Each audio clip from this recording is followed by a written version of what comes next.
What's up with it? It's your boy King, aka Kid Saiyan, and we jumping out the porch with dirty glove bastards. Yeah.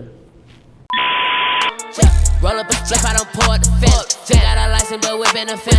Been on the TV like Hannah Montana. All right, y'all, so we got King off the porch today with us. How are you feeling? I feel good. Down, I'm gonna go ahead and wish you an early happy birthday. Appreciate Virgo, it. I'm a Virgo. Yes. It's heavy You a on Virgo? Yes. August? No, I'm the toxic Virgo, September. Okay. Yeah. Okay. What do you plan on doing for your birthday? Well, I dropped an album. I'm dropping an album on my birthday. So I'm kind of tying my birthday into an album release party. And right now we confirming the location and everything, but it's like an album release party and / kickback.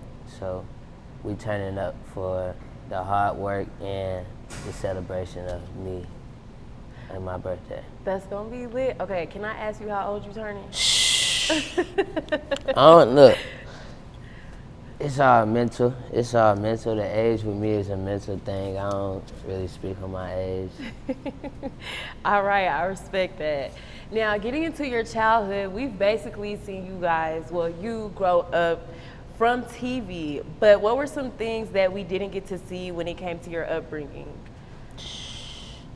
A lot.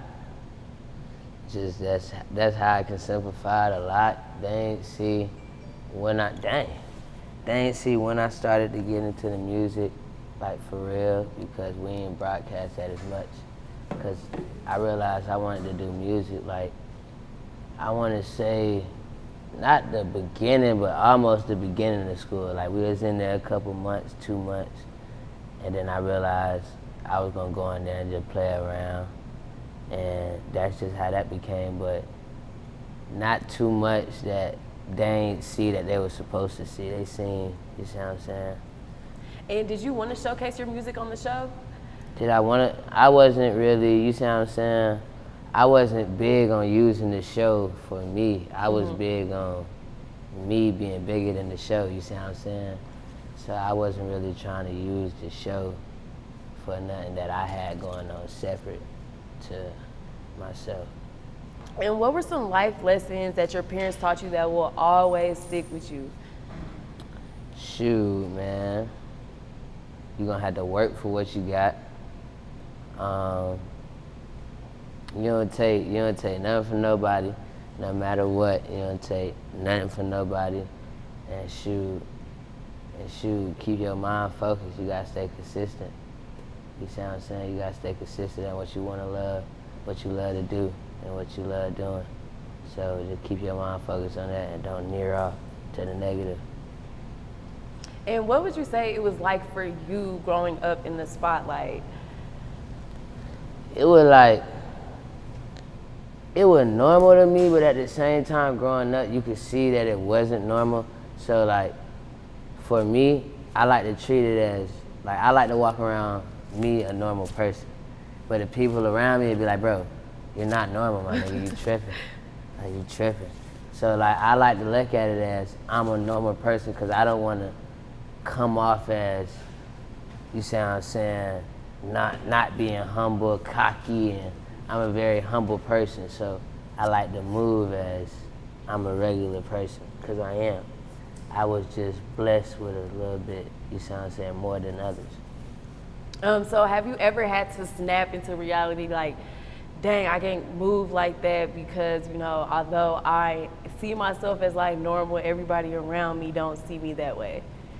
Yeah, I had a couple situations, yeah, but you see what I'm saying, here and there. And what would you say were some challenges that you had to face with being in the spotlight so early for so long? I'd probably say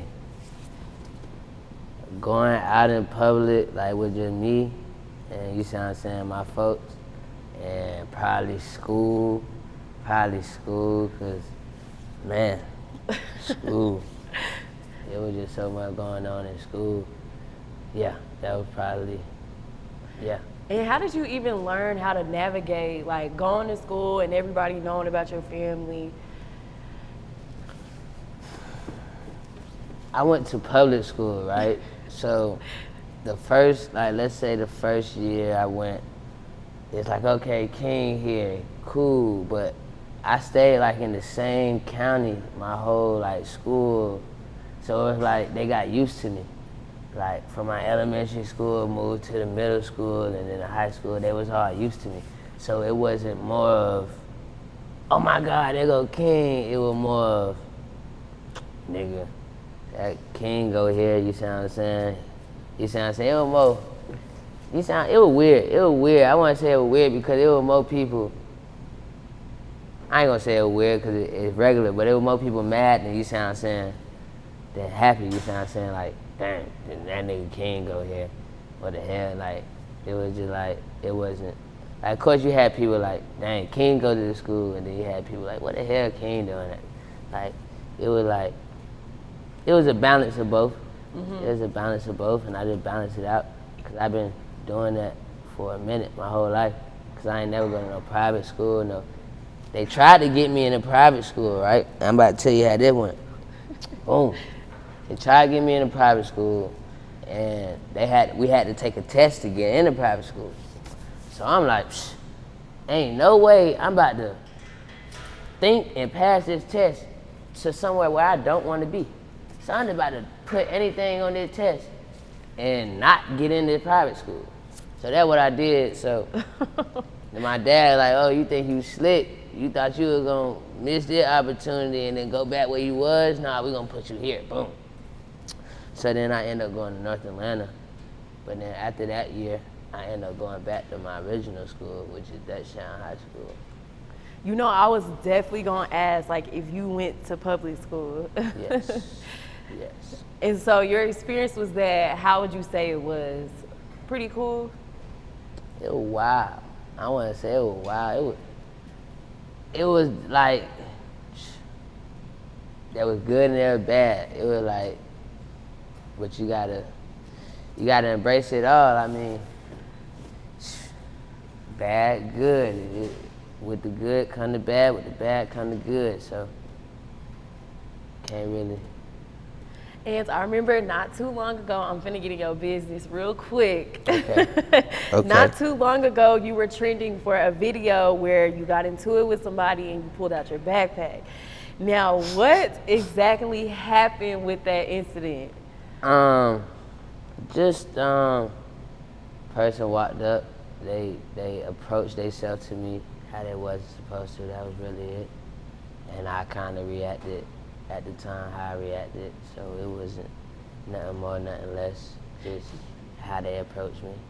Yeah, I feel like the media was like, you know, as they do, like instigating it to make it seem like you were in the wrong, whatever. And I'm like, y'all gotta understand, like, you know, you're not a regular person, and people, they gonna try to walk up on you and try you, so. Ain't nothing I do. I ain't looking for their response, cause their response gonna be everywhere. Mm-hmm. Man, look, that's just what it was. It ain't nothing more than that. And like you said, getting into your artistry, how exactly did the music come about for you? My uncle used to sit in the studio. His name was Ches. He had passed away. He used to be in the studio a lot, and I had came in one day. I'm like, dang, I'm about to start doing music, man. So I'm like, I gotta find these beats. So he's looking at me while I'm typing these beats up. He's just staring at me. So I'm like, what is you looking at, bro? So he like, bro, you don't know I do beats, bro. I'm like, bro, what do you mean? He like, bro, why do I be in the studio all the time? I'm like, I don't know, bro. I just thought you just being in the studio all the time. So then he just started playing the beats, and then my sisters was over one night, Regine, all us, and we was just freestyling on like shoddy low beats and just different beats, and it was fun and entertaining. And throughout that time, I was showing like creativity through my flows and all that, and that was something that I wanted to keep going. So that's what got me started. Them little freestyling sessions, that's what got me started. And how were you really able to find yourself and your identity as an artist? Time, just over time. I'm not even gonna say I found myself completely, because with time you still growing. I just know I done found new levels to myself. I done found new stages that I done unlocked. But do I feel like I done found, you see what I'm saying, everything yet? Nah. But I found enough to knock somebody, you see what I'm saying, off the charts. I found enough to do that. And do you ever have to deal with comparisons, like, well, when it comes to your dad, do you ever have to deal with the comparisons just because, like, you know, he is a trap artist and I would consider you kind of like alternative in a sense? I say I'm different, and I say I'm different because I'm more rock starish, more like, you see what I'm saying? He more like old school, chill, you see what I'm saying? Oh, I ain't gonna climb up nothing, I'ma walk and move like that. I'm more, wow, let me climb up this, jump off, do it. Like, I'm more rock stars, that's why I would say it's different. So like the flow in the music different, like it may be a song where I'm mumbling, not talking too much, and that's not what he do. It's like different. So I want to say I'm like him in a way, but just because the generations has changed, that I'm not. You see what I'm saying? I'm not him. And where would you say the rock star influence came from? I say XXX. That's where mine came. That's where my inspiration came from on the rock star side. Really, the two people that really, well, it's three people that really inspire me in music. And that's X, Michael Jackson, and Thug. Those are my big inspirations right there. But Ja was the biggest one. XXX, he was the biggest one to me. And so I took what I learned from him and put it into my own, you see what I'm saying? It made me. And you mentioned Thug, so what would you say is it about Thug that like really draws you? His creativity, his bars, like his wordplay, like how he, like his like his mind, he like a mastermind, like he'd be thinking of something that nobody would think about. I forgot what song we would listen to. It was some song he ain't released yet. Me and the money were just looking at each other like, bro, what is, this man is saying, I forgot what he was saying, but he was saying something crazy. He just like, he real creative. And I find that's dope. That's dope. Now, do you receive a lot of support from your city since you are an Atlanta native? I receive support for me right now, but not as much support as me as an artist yet because I haven't dropped none right now. So I'm not expecting to be on no little baby status or no status right now because I'm coming up to like another person that just started music. So, but right now I would say that I'm growing my fan base in Atlanta from these past shows that I've been doing with Double F and on the tour that I just did. So I want to say it's growing. And the album gonna be crazy. So there's gonna be a big growth to the fan base. Now, what's one misconception that you feel people have about you? Shoot, bro. Dang, you put me in the spotlight. Misconception. Boom.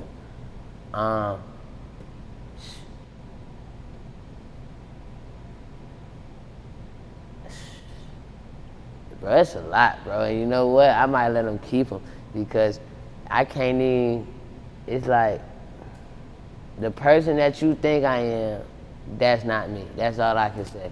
The person you think I am ain't me. You gotta give us a little bit more I can't give it too much more, cause you see what I'm saying? I can't give it too much more. My pimping only let me give certain amount. You see what I'm saying? But now, yeah. What would you say is the biggest risk that you've had to take throughout life and it's paid off? The biggest risk.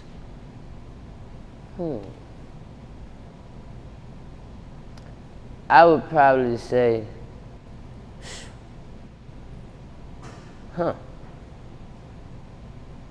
stepping up to my father. The times that I gotta step up to my father, I say that's a big risk because we get at it a lot because we similar.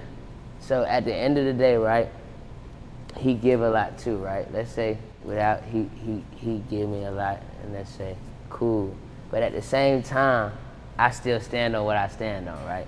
So we'll bump heads sometimes, and I'll be like, dang, me and my dad the type, if we bump heads, we might start fighting. Like, we crazy just like that. Or he'll say, man, you feel like you grown, man, get out. You see what I'm saying? Don't even, nigga.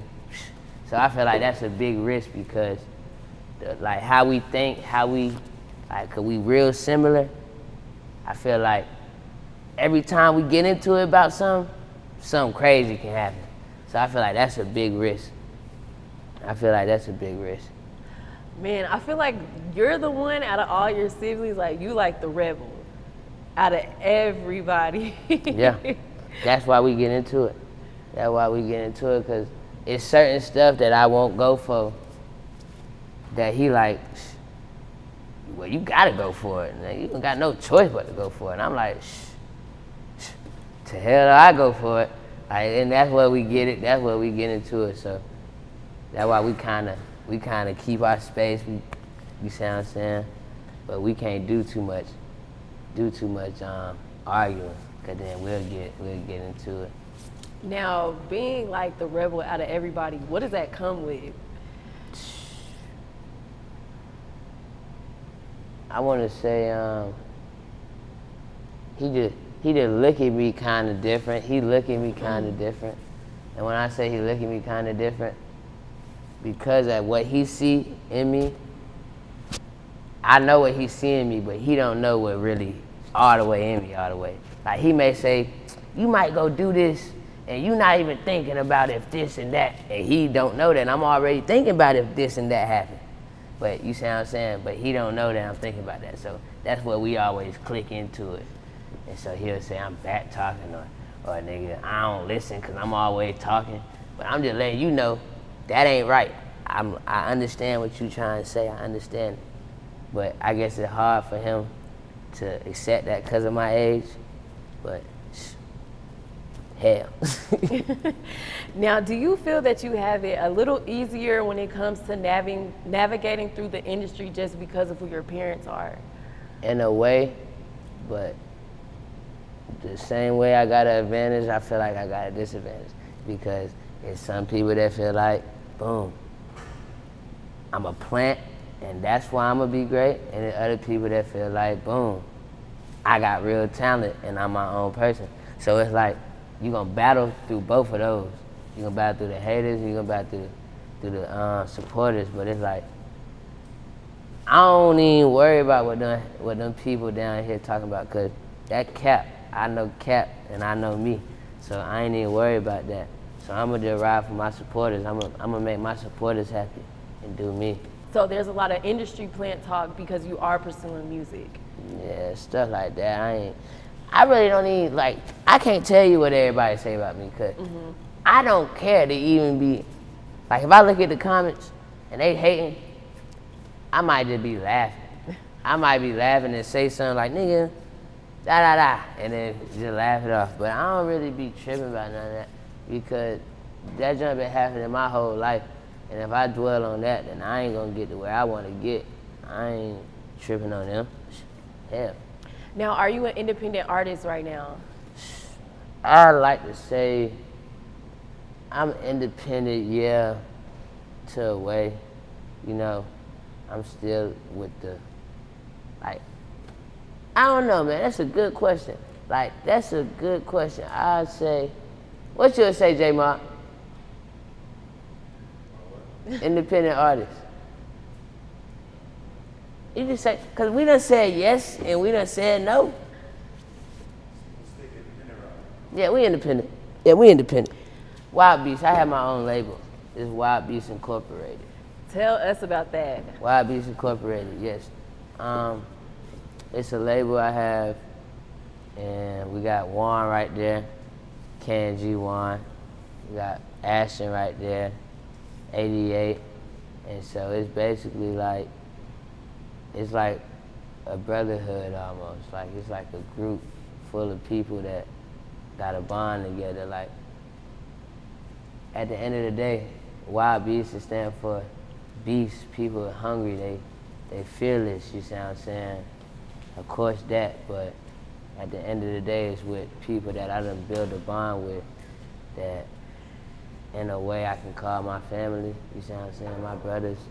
So, and I rather them, and that was a big thing. I was like, damn, y'all talented, like y'all, like I'd rather y'all come over here and kick it with Wild Beast than y'all go somewhere and they mess y'all up or they, you see what I'm saying? So I'm really trying to get them on Wild Beast under the group, under the label Black and White. But yeah. What would you say your grind looks like as an independent artist right now? My grind? Yes. Nah, I'm in the studio a lot. Like when I say a lot, I don't take time to write on no beat. So whenever I do get in the studio, I just get in on the track. So I punch in a lot. So it probably take me maybe an hour and a half to make a song maybe. That's the longest. But usually I can make like 3 songs, 4 songs. I like to record at my house and I mostly engineer myself. So when I do that, when I'm in my zone, I want to say I make like 4 songs, 3 songs. But like if I'm in album mode, then I'm constantly in the studio like till 6 o'clock. Then wake up the next morning probably at 10 and get back in the studio, fall asleep at 4, wake back up, get back in, stuff like that. I know the big thing with being an independent artist is like how much money you gotta spend on certain things. So what is your opinion about that? Me, I got people like, I create bonds with people, and I got bonds with people that are helpful to, you see what I'm saying, what I need. Like I got a cameraman that's my partner that I can use him, you see what I'm saying? So I feel like connections is really what you need, because you can spend money and keep spending money, or you can just have a connection to not spend the money and just get it done. So I feel like connection is the best route to go, and if you gotta spend the money, then spend the money, but don't spend the money if you don't got to, just, because I got connection with people, so that's what kind of make it easier for me. But yeah. That's some good advice. Yeah. I think people forget that you gotta still network too as an artist, like, and I get it, because you know some people are introverted, so they kind of stay in the background, but that network is gonna take you a lot of places. Yeah. I did see a snippet where you were collaborating with Boosie's son, Tootie Raww and Terrio. How did that come about?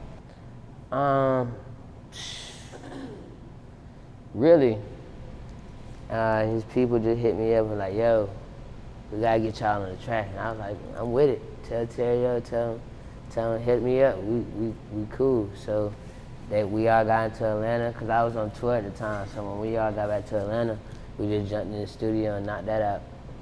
And then we shot the video to it the next day. So yeah, that was quick. We did that quick. How was it working with him in the studio? It was cool. It was dope. It was definitely dope. It was a legendary moment. It's all legendary. Like all of us, we legendary. So when you put that together, it's just like, damn, it's legendary. Like capital. Now, would you do some more songs with him? Yeah. Can we catch them on your new album? Nah, not this one. Not this one. But yeah, not this one. I can't even say too much. Now, with your music, how would you describe your sound? Wild, vibey, catchy, versatile. I mean, it's a lot of ways, because I go a lot of routes. So it's like, I'm trying to give you one word. No, versatile is it, because that's all I can give you, because all my music kind of sound different, and if it's not different, it's either wild, vibey, or, you see what I'm saying, hype, but that's the same thing. Would you also say unorthodox? Unorthodox? Yeah, you can catch a few unorthodox songs. I guess so, you can catch a, That was a good one, yeah. Yeah, I could say that, yeah. And I know you recently dropped a song with 5 mics called Who You. How did this track come about for you? Alright, so I was in LA and me and 88 and my partner Turbo, we was just on a studio spree, just making hella songs. And then 5 came in, he said, I need one with the youngins, man. He said, I need a track with the young ones, man. I said, all right, bro. I said, ain't none, I'm in here, I'm staying in here. So he said, all right, cool. So 88 made the beat, and then he was like, I want you on the hook, man. He said, I want you on the hook, man. It gotta be some fire. And I was just recording. While I was recording, he was like, oh. And then he was like, give me an anthem, do this. And I was like, I ain't gonna do that, but I can give you some type of anthem. And I gave him it. And he was like, oh, you don't even know where that, who you? He said, who said that? He said, man, Biggie said that. He was just hyped.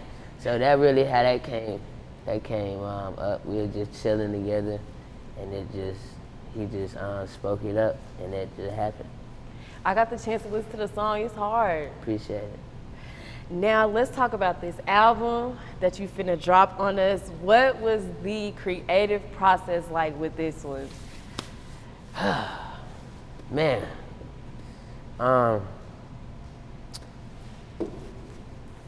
the thing about this album is, when I made this album, I was thinking about performances. I was thinking about when I go on stage and perform, right? Almost every song on this album got to be hype, lit, mosh pit, dang there, I want to jump in the crowd every song. So when I was making these songs, the only thing I'm thinking in my head is, let's make something hype. Let's make a hype, catchy song, or let's make something that somebody want to drive fast to, or you see what I'm saying? I was just basically thinking of wild, hype music to make, so people can turn up to, mosh to.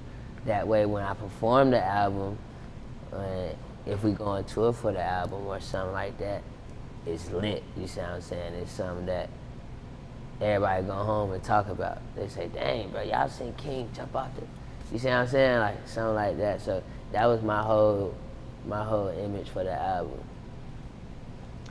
Now, did you have any pressure with this album just because it's like your debut album? I don't want to say I had pressure with the album because of my debut album. I want to say I had more pressure on myself about the album. Because while I was working on getting the album out, I was on tour, and boom, it was so much stuff. They said I can't do this, don't do this, or something. And I was just figuring it all out while I'm on tour. Then I had to remake songs, a lot. I had a lot going on, so it was like, it was stressing, but it wasn't due to the fact of it's my first album. Cause out of all the music that I done dropped, this is the only real body of work that I'm comfortable with. Like Who You, that song I'm comfortable with. Alright, that's more of a representation of King, you see what I'm saying? Alright. But the other music is more like, alright, for the kids, for the generation, you see what I'm saying? With this album, what is it that you want your listeners to take away from it? I'm a real deal rock star, real deal, real spill, like that.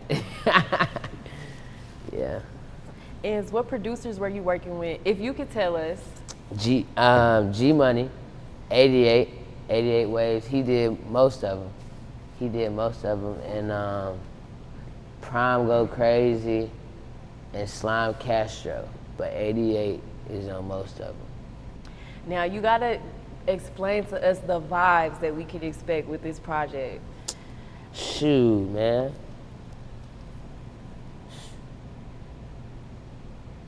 See, I don't want to even compare this project to nobody. So when you say vibes, let me see.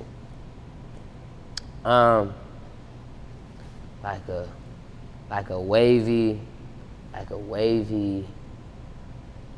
lit, flowing, like, I don't know. You talking about vibes, probably a thugger, like a thugger type, probably, something like that. And who are some people that you would like to work with in the future? Dang, okay. Thug, Dirt, Uzi, let's see what, Future,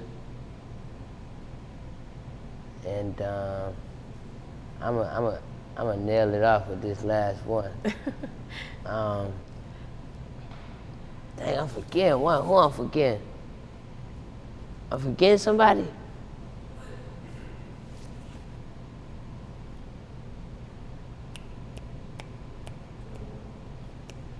I'm gonna go ahead and say Trippie Redd. That's what I'm gonna do. Oh, I definitely see the Trippie Redd. So yeah.